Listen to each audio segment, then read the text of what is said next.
She just did it, right? She said the exact same thing about birth rates. I probably have to clip it. Was it the Canadian woman? I think it was. Yeah.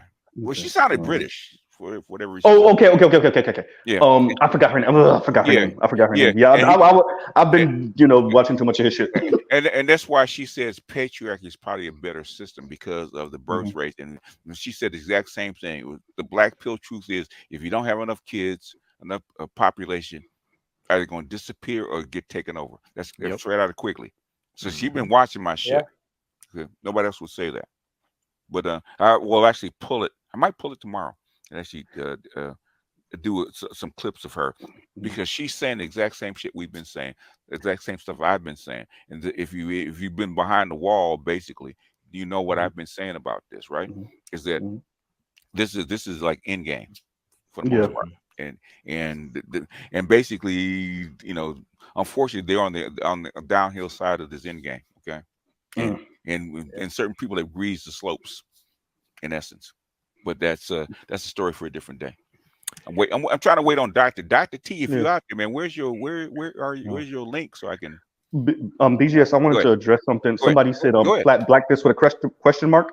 Okay. Flat blackness is when you don't take into account gender, when you don't take into account ethnicity, when you don't take into account region of the country or wealth or background. So what it is just straight. Oh, you're just black, right? So it's when white folks get to picking who's going to be in the room, they just pick any old body, and they're really not picking any old body. But yeah, it seems as if they're picking any old body because you're just black. So, And basically, like African, like Nigerians and Africans use flat blackness to get into Harvard, Yale, blah, blah, blah. Exactly. And then when it gets to that degree, then they start waving their flag, right? Yeah, that's flat Oh blackness. yeah. So and it's a plus and a minus if it's used correctly. The minus of it is that you're not actually doing for the people that need the most and the people that you actually owe the most, right? So I really do believe in America owing black people a blood debt. So the Black American ADOS. So, but what ends up happening is, like BGS is saying, what ends up happening is you let a lot of foreign and first and second generation immigrants into these elite institutions so that you could obscure the fact that this country hasn't done what it said it was going to do for Black Americans, right? So yeah, and I do not believe in this, what should be done with ADOS, nothing. If they can't stand on their own 2 feet, then let them die. I don't buy into that because they've been hobbled.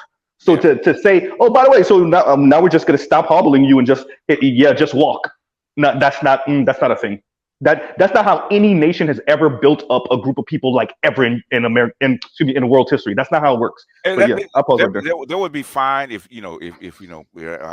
I can't talk to them, because that'd be fine if you guys would stop begging for our help. Okay. Yeah. Africans are constantly begging for help because only percent of you guys make it over here.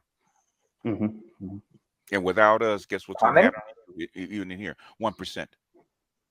Yeah. We get over here. Have you've been there, man? Go to the embassy. See the line for visas to get to America. Yeah, I've seen. I can attest to that because, like, I've been inside certain embassies a couple times, and the lines are kind of. But where I'm at, they put a stamp. They put a stamp on that one because what they did with us is like. And this isn't Eritrea, folks.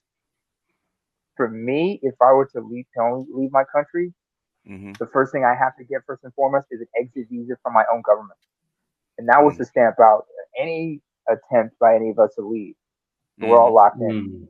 Ethiopia, you can see long lines in the times over there to any embassy. Otherwise, you just go in and you have the line just waiting inside or something like that. But yeah, I see your point. Look at the African population here in the United States. I think at best it's maybe 1.5 at best. I think it's like 600. The whole continent, yeah, it's working on 2, but yeah, it's like somewhere in the 1.5 area. Yeah, there's 1.5 billion Africans on the continent. Exactly. Right? Again.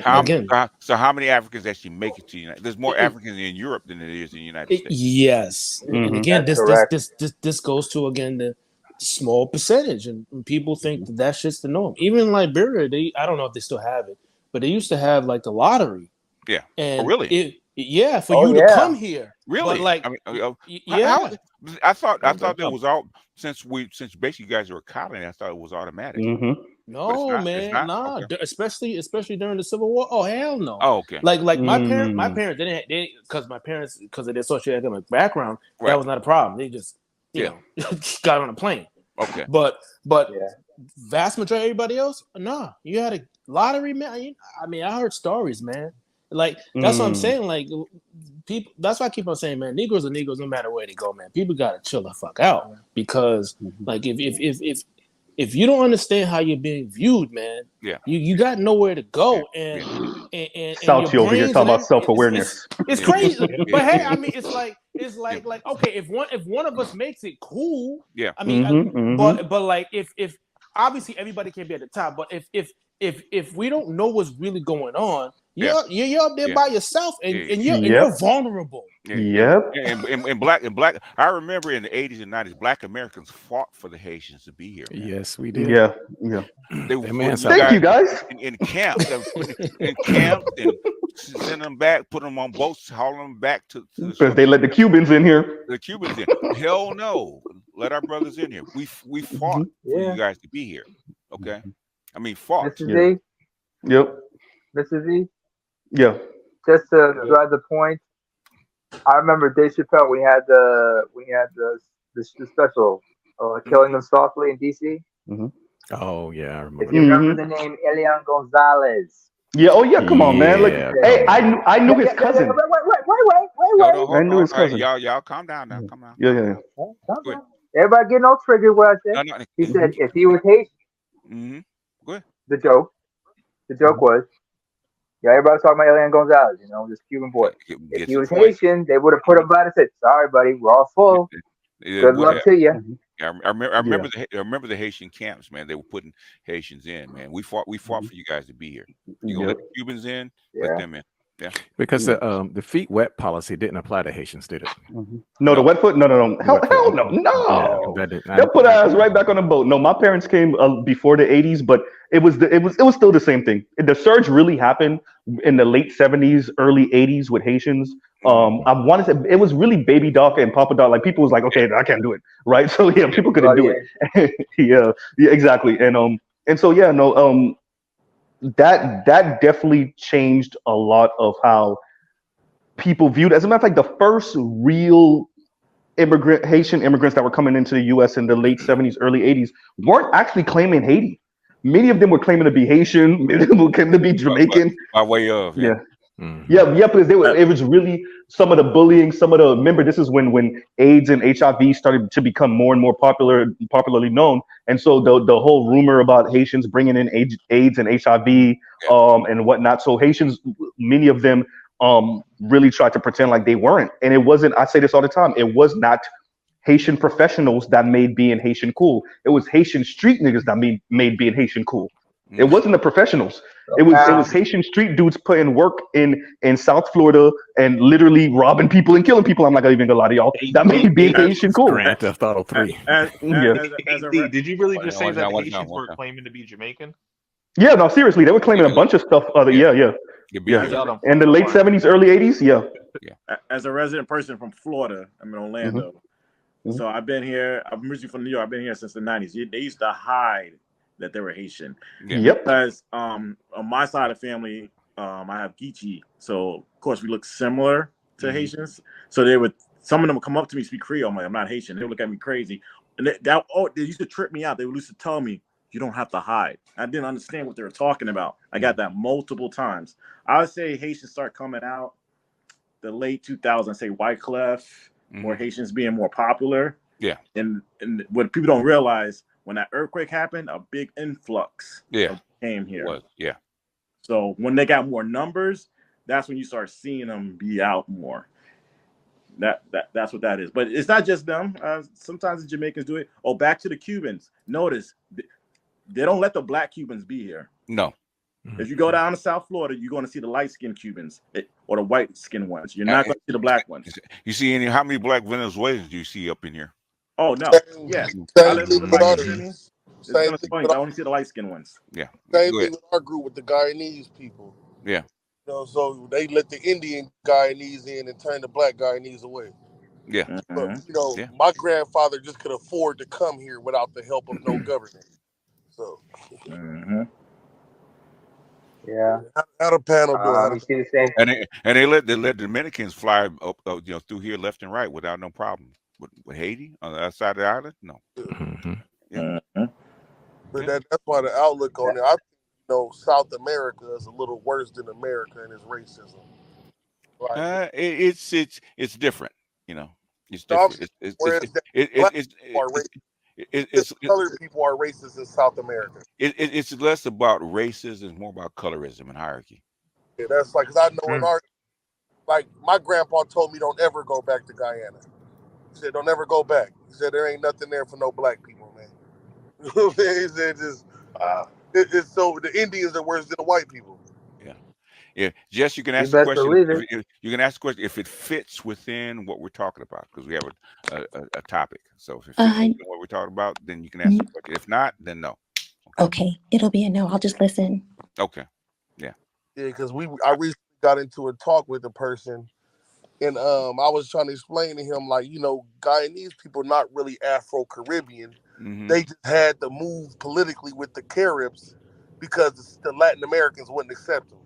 They were too many black people. So it was like, okay, it's better to side with the Cubans, the Jamaicans, the Virgin Islanders, because the Venezuelans and the Peruvians, because it's right next to Venezuela and Peru. And like Brazil's right, they just wouldn't accept them as like Latin American. Yeah, that's true. Yeah. Same thing with Suriname as well, G. Because right there, because you guys, they're Dutch speakers and everything, but they can't be accepted by the Spanish speakers. Yeah. Guyanese people are mixed up. French, yeah. Yeah, like my grandfather, he spoke patois and he spoke French. But when he got to America, he started speaking Spanish because he was a cowboy in Guyana. You know what I mean? That's what he did. That's how he got to America, working at like the factories in Nebraska for like the slaughterhouses and stuff. That's how my family actually got. Yeah, so G, where did you say your family's from? I didn't hear you. Where did you say your family is from? Oh, Guyana. Yeah. Guyanese people, they're mixed with English. America. But I'm wondering about the my speaking Spanish grandfather part. is from Guyana. Yeah. But then again, it kind of makes sense because I heard that Jamaicans, that their second language is Spanish, but I wasn't born there, so I wouldn't know.